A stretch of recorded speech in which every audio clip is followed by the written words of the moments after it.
Hi mister അപ്പോൾ എല്ലാവർക്കും ഒരു വ്ലോഗിലേക്ക് സ്വാഗതം. നമ്മുടെ ഇന്നത്തെ ഒരു വെടിക്കെട്ട് വീഡിയോ ആണ് കേട്ടോ. അത് നല്ല കത്തിരിക്ക ഫ്രൈ ആണ്. അപ്പോൾ ഇതിന് മുൻപ് ഞാൻ ചെയ്തിട്ടുണ്ട്, പക്ഷേ എങ്കിലും വീണ്ടും ഒന്നുകൂടെ ഞാൻ ചെയ്യണം കേട്ടോ. അപ്പോൾ എങ്ങനെയെന്നല്ലേ, നമുക്ക് നേരെ അങ്ങോട്ട് പോയാലോ. അങ്ങനെ ഞാനൊരു 4 കത്തിരിക്ക നല്ല കഴുകി വൃത്തിയാക്കി വെച്ചിട്ടുണ്ട്. ഇനി നമുക്കൊരു പാത്രത്തിൽ കുറച്ച് വെള്ളം എടുത്തതിന് ശേഷം ഇതുപോലെ മാക്സിമം എത്രത്തോളം നമുക്ക് കട്ടി കുറയ്ക്കാൻ പറ്റുമോ അത്രത്തോളം കട്ടി കുറച്ച് ഇതുപോലെ ഒന്ന് കട്ട് ചെയ്തെടുക്കാമേ.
അങ്ങനത്തെ നമ്മുടെ കത്തിരിക്കയെല്ലാം നല്ലതുപോലെ നമ്മളിത് കഴുകി വൃത്തിയാക്കി വെച്ച് കട്ട് ചെയ്തിട്ട് ഇനി നമുക്കൊരു മസാല കൊണ്ട് സെറ്റാക്കാം. ആദ്യം ഒരു പാത്രം എടുത്തു, അതിൽ ഉപ്പെടുത്തു, പിന്നെ ആവശ്യത്തിന് നമ്മൾ എരിവിന് കണക്കായിട്ടുള്ള മുളക് പൊടി എടുത്തു, പിന്നെ അതിനുശേഷം കുറച്ച് ലേശം മഞ്ഞൾപ്പൊടിയും പിന്നെ ലേശം ഗരം മസാലയും പിന്നെ ആവശ്യത്തിന് വെള്ളം ഒഴിച്ച് നല്ലപോലെ ഒന്ന് സെറ്റാക്കി എടുക്കുന്നത്.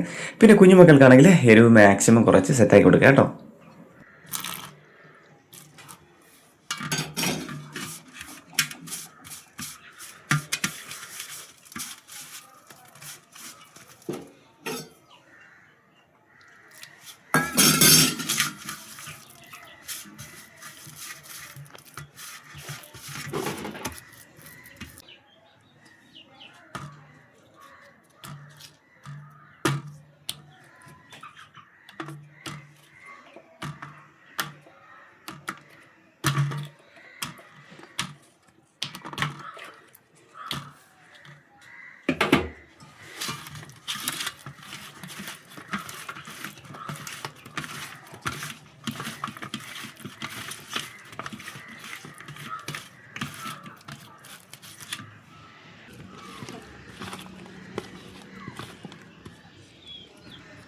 അപ്പോൾ ഇനി നമുക്ക് കത്തിരിക്ക വറുത്തെടുക്കാമേ. അപ്പോൾ ഇത് ഞാൻ ചീനച്ചട്ടിയൊക്കെ അടുപ്പത്ത് വെച്ചു, എണ്ണയൊക്കെ ചൂടായി, അതിലേക്ക് ഇത് ഇങ്ങനെ ഓരോന്നോരായിട്ട് അങ്ങ് സെറ്റ് ചെയ്ത് കൊടുക്കാൻ കേട്ടോ. അപ്പോൾ ഇത് ഞാനിപ്പോൾ വീഡിയോ പിടിക്കുന്നത് 2ാമത്തെ റൗണ്ടാണ് കേട്ടോ.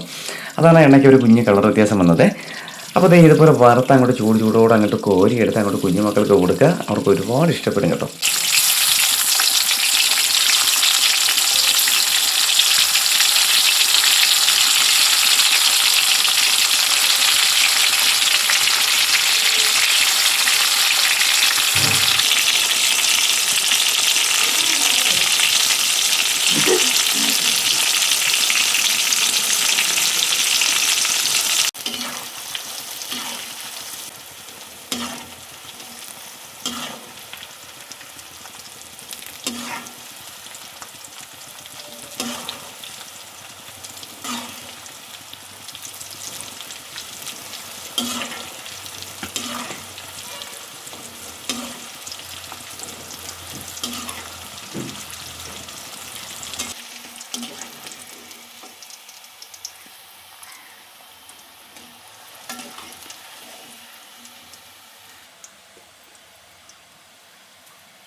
അങ്ങനെ നമ്മുടെ കത്തിരിക്ക പൊരിച്ചത് റെഡി ആയിട്ടുണ്ട് കേട്ടോ. നല്ല ടേസ്റ്റാണ് കഴിക്കാനൊക്കെ.